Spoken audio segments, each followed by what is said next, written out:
जैसा कि अभी अभी हमने बात करी कि राहु केतु दो नोड, एक साउथ नोड है और एक नॉर्थ नोड है, उसी तरीके से ये दोनों solar eclipse and lunar eclipse create करते हैं।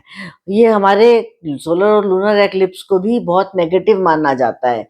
कहा जाता है कि जब ये एक्लिप्स आते हैं तो बहुत तूफान, भूकंप, सब कुछ अलग अलग तरीके से चीजें हो जाती हैं, तेज हवाएं चलने लग जाती हैं, तूफान आ जाते हैं, भूकंप आ जाते हैं, तो अलग अलग तरह के इम्पैक्ट्स आते हैं।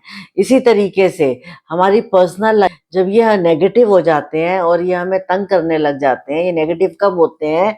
जब ये गलत इस पर नेगेटिव सिंबल्स बन जाते हैं या इस पर कोई नेगेटिव सिंबल्स बन जाते हैं तो ये हमें डिस्टर्ब करते हैं। तो वहां पर क्या होता है, हमारे कार्मिक इम्प्लीकेशंस सामने आते हैं। कहीं ना कहीं हमने कोई ऐसे कार्मिक डेब्ट्स देने होते हैं जिसमें हम राहु केतु के कामों को पूरा करने के लिए आए होते हैं।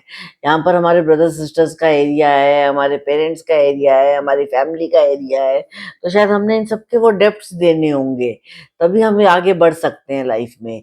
तो हमें यहाँ पर वो डिस्टर्बेंस को माइंड में रखते हुए अपने आप को मटेरियलिस्टिक चीजों से बहुत ज्यादा इम्पैक्ट नहीं डालना है, बल्कि अपनी ड्यूटीज को पूरे करते हुए स्पिरिचुअलिटी के पाथ पर चलना है।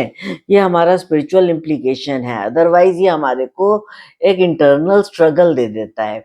हम स्पिरिचुअलिटी की तरफ तभी आगे बढ़ पाते हैं जब हम उसकी बारीकी में जाते हैं।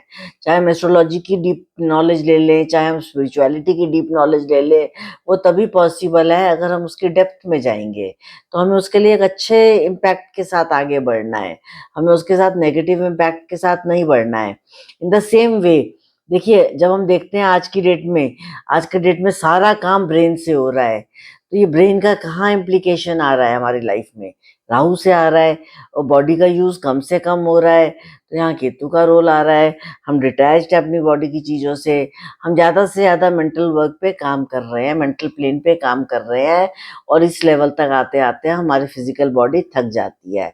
तो यही हमारे को एस्ट्रोलॉजिकली सिखाता है कि balance your emotions, balance your materialistic needs, balance your control and control your attachments, stay detached also, stay spiritual also, grow both the things together।